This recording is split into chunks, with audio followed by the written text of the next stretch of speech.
Hi Muglets. Today we're talking about artifacts. I was using this one tool called the Genshin Optimizer a while ago for my Yoimiya, and while I have since gone back to a 4-piece Shimenawa, I found it interesting that most of the best sets they were giving me were broken, or at least partially broken. Broken versus full sets, and I guess somewhere in the middle, two 2-piece sets or even one 2-piece set. You'd think with the massive variety of artifact sets we'd have by now, it's basically always better to go 4-piece, and for some characters that's absolutely true. For example, almost. And I say almost on purpose here because it's not every Animo user, but almost every Animo user wants that 4-piece Viridescent. That's just how it is. It's an incredibly strong 4-piece artifact set. Things happen here that you can't get just from stats. In fact, I would say most supports are in a similar vein. For now, I just want to focus on broken versus 4-piece because, two 2-pieces or one 2-piece or whatever is a middle ground, and it actually is more akin to a broken set. When we're talking about 4-piece sets, they are all somewhat special, all somewhat unique. They will, of course, in most situations, apply to the 2-piece, like Deepwood Memories here giving a Dendro bonus, and then Dendro Resistance Shred on the 4 set. And then some are so specific to an individual unit, like Ocean Hued Clam here is first of all restricted to healers, and then it is further restricted to healers who can actually heal a good amount. It's mainly when we're talking about these super niche sets like Ocean Hued Clam or Viridescent where 4 pieces generally make sense. This does again come down to, supports, healers being included versus like your main DPS. Being straightforward, with at least 90% of the characters, there is no way to actually beat a 4 set with a broken set, even 2 2-piece sets, because 4 sets are so powerful, and in the meantime, there is a good 4 set for everyone. However, speaking realistically, most players can actually build a better unit with a broken set, and that is of course due in full part to artifact RNG. How often do you get an amazing looking artifact like this Flower of Life here? Double crit lines, attack percent, energy recharge. It's really not that often. And then you roll it and potentially everything just gets dumped into energy recharge, which for some units is fine, but when you're trying to build a good 4-piece Oblige set, this has to happen 4 times. And then it has to roll well 4 times. But when you're going for a broken set, you can take the best artifact from every single thing you've ever raised, and realistically, in the vast majority of players, this will get you the most raw stats possible. And when are just straight up raw stats more important than a 4-piece set? Again, this definitely comes down to the character. There are some main DPSs and supports which really want a specific 4-piece set. Units like Nilou though, who just want one stat as hard as possible, in her case HP.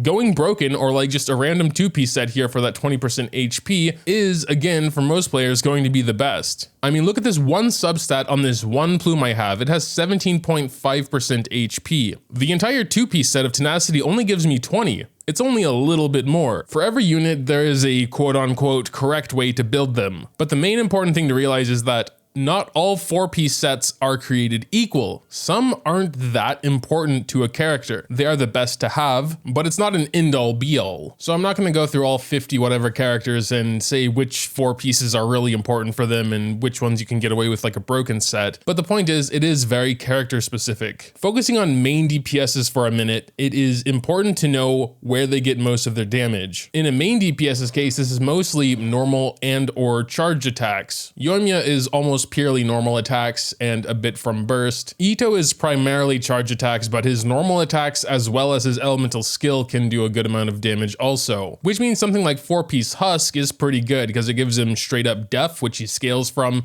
and geo damage. So the first step is understanding the 4-piece set. With a Husk Ito, you will almost always have these max 4 stacks. At max stacks, you're getting 24 def and 24 geo. So let's assume I had a really bad 4-piece Husk and could get so much better like substat stats if I were just to go 2-piece Husk and 3 off pieces. Getting more geo damage bonus is nearly impossible. The only way is with a 2-piece Archaic Petra, which only gives you 15% versus 24. However, if you had some really good Archaic Petra, you could make the argument that it makes up for it. You would not only have to make up for the 24 geo and 24 def you're losing, but also the substats on the pieces, even if not all of them are that useful. Naturally, going a full broken set means you need to make up 54% def somewhere and 24 geo damage bonus. On the flip side, it should be reiterated that substats can be a lot of stats though. Let's imagine I had the piece Goro had on my Ito. 4.1 attack, 21 elements of mastery, just pretty bad subs all around. And let's imagine this was my best def piece. Swapping over from that to something like this, and then timesing it by 4 artifacts, if they're all garbage, you can easily start to see the appeal of broken sets. You of course don't need to necessarily make up the exact stats you're losing from getting off of a 4 set, because in a lot of cases that's just straight up impossible. The point is to make your character better. Both def and geo damage bonus for Ito are important, but so are crit stats. And of course there are some cases where even if the overall stats will be worse, it's worth going a 4-piece, like Emblem Shanling here. Shanling is typically used in one of those national or international teams where you need to have a massive amount of energy recharge. Her in particular, since she has a quite expensive burst cost at 80 there, her burst is also by far her largest source of damage. Is there any way to get 70+% straight up damage bonus to her burst? To do that, you would need to increase her attack, crit rate, and crit damage by a lot. We're crawling up near to double burst damage just from having 4 of the same artifacts. Plus, of course, having such massive energy recharge means energy shouldn't be an issue. I mean, I will go ahead and swap over to an attack piece here, because I think 240 is still plenty, and we're still getting over 60% damage from the 4 set. After actually going through and looking at the units I at least currently have built, I do mostly have 4 pieces on everyone. But you have to understand, I've been pretty much playing since launch, and while I'm not the most avid artifact raiser, because it is a bit of a pain, I do have quite a few in the meantime. Naturally, everything being equal, 4-piece sets are always going to be the best. Coming back to Nilou, she's like one of the only ones I can think of that not being the case.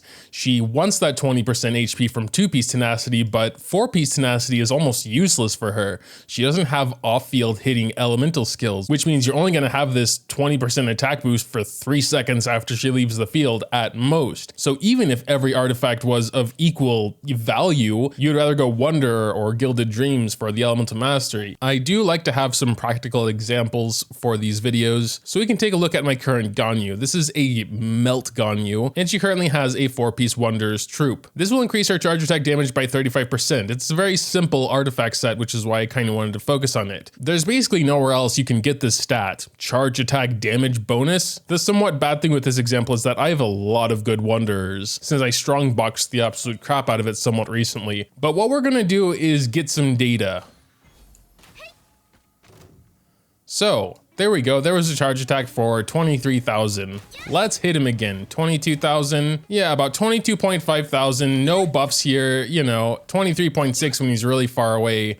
That might be due to her ammo's bow actually getting that last stack there. This isn't a perfect test, of course, since we're not using the 2-piece set that increases our elemental mastery by 80. We would need to do the full rotation for that, but then numbers just get super messy. So let's just try and ignore that for now. What happens when we just equip the best artifacts we have? Since she is a Melt Ganyu, she has a good amount of elemental mastery, which we're going to need to try and keep up as well. So I want to roughly keep around 340, 350. So I've changed my build a little bit. Funnily enough, we still do have a 2-piece Wonders because they were actually the best thing I had in their respective categories for trying to keep most of the stats as close as possible. We lost a ton of attack. We did go up in elemental mastery a little bit, which won't matter for a non-melted charge attack, but I just wanted to keep this similar so it's not just skewed. Other than that, we essentially just traded some attack for some crit stats, and we could do that mainly due to the fact we are going a broken set now. The question is, are we going to be able to make up the fact that we're losing 35% charge attack damage bonus for these, what I think are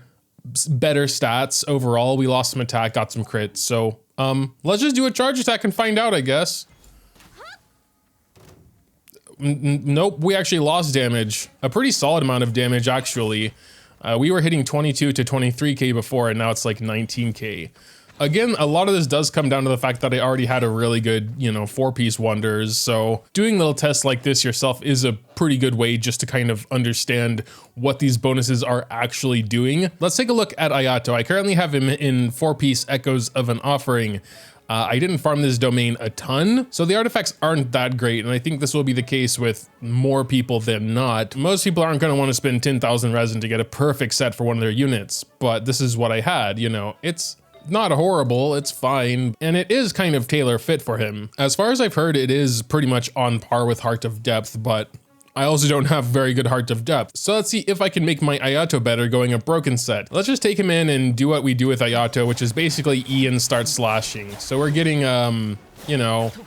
5,000 to 6,000 hits, unbuffed with anything else. How he's currently built doesn't really have a strong focus on anything in particular, just the normal DPS stats.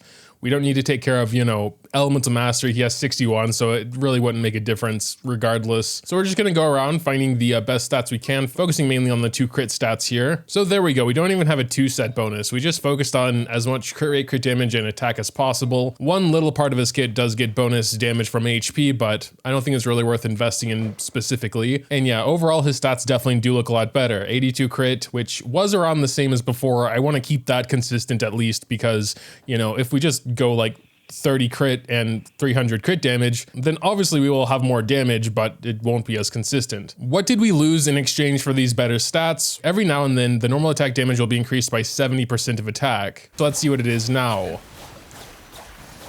Now it is 4 to 5k.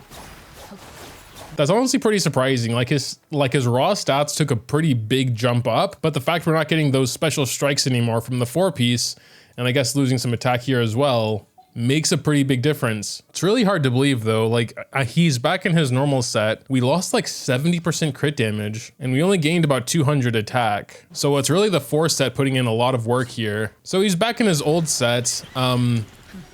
You can see that some of the numbers are a little bit smaller, like there was a 38 there. We didn't see a single 38 in the broken set, but we also didn't see any 6Ks in the broken set. It is worth keeping in mind that the differences would become bigger in an actual team where you're, you know, having buffs and reactions and whatnot. So I guess the ultimate question is, can a good broken set beat a bad 4 set? The unsatisfying answer, of course, is that it depends. Mainly how bad the 4 set is and how important the 4 set is to the character. Some special sets like Oblige you can't make up for no matter how good your broken set is because it's a buff for your other team members. So yeah, that was a lot of rambling and my voice is starting to give up, so I'm probably gonna end it there. Most 4 sets are a lot more powerful than they might seem. I ran my Ganyu through Genshin Optimizer to optimize for charged attacks, and indeed it just gave me the exact set that I already had on, of course, melting included. So no combination of my like 300, you know, level 20 5-star artifacts would have given me a better charge attack than this 4-piece set. Granted, it is a pretty solid 4-piece set. But yeah, let me know what you think about broken set versus full set in the comments down below. Dropping a like or subscribing to the channel if you enjoyed is always greatly appreciated as well. Thanks, as always, for watching, and until next time.